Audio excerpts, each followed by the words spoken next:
చిన్న voice madam. జమిలీ ఎన్నికలు లోక్సభలో ఆల్రెడీ ప్రవేశపెట్టారు.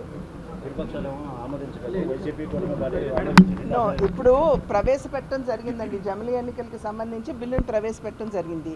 దాన్ని జేపీసీ జాయింట్ పార్లమెంటరీ కమిటీకి దాన్ని రెఫర్ చేయడం జరిగింది. ఇది కేవలం ఏదో ఒక్క పార్టీ తీసుకునేటువంటి నిర్ణయం కాదు.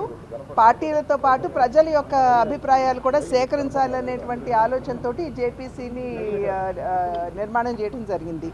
ప్రజల దగ్గర నుండి, అదేవిధంగా నాయకుల దగ్గర నుండి, పార్టీల దగ్గర నుండి అందరి దగ్గర అభిప్రాయ సేకరణ జరిగిన తర్వాత దీని మీద ఉభయ సభల్లో కూడా చర్చ అనేది జరుగుతుంది. ఆ చర్చ జరిగిన తర్వాత దీని మీద ఓటింగ్ ఉంటుంది. దానికి అనుగుణంగానే జమిలీ ఎన్నికలు వచ్చేటువంటి అవకాశం ఉంది.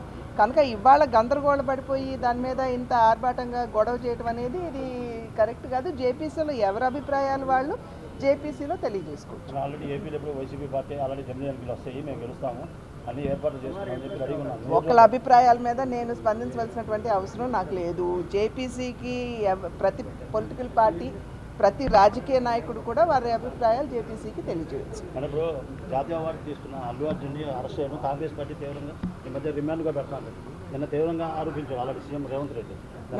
ఇది ఆల్రెడీ జరిగిపోయిందండి. నేను ఆల్రెడీ ట్విట్టర్లో కూడా నా స్పందన నేను పెట్టడం జరిగింది. అల్లు అర్జున్ గారు ఆనాడు ఒక సినీ కథానాయకుడిగా అక్కడికి రావడం జరిగింది. ఆయన ప్రేరేపించింది కాదు. ఆయన A11గా ఉన్నారు. ఆయన చూసుకున్నట్లయితే మిగతా వారిని కాకుండా ఈయన అరెస్ట్ చేయడం అనేది కరెక్ట్ కాదు అనేది మా యొక్క అభిప్రాయం. అది డెఫినెట్గా నిన్న కూడా చర్చ జరిగింది కదా తెలంగాణలో.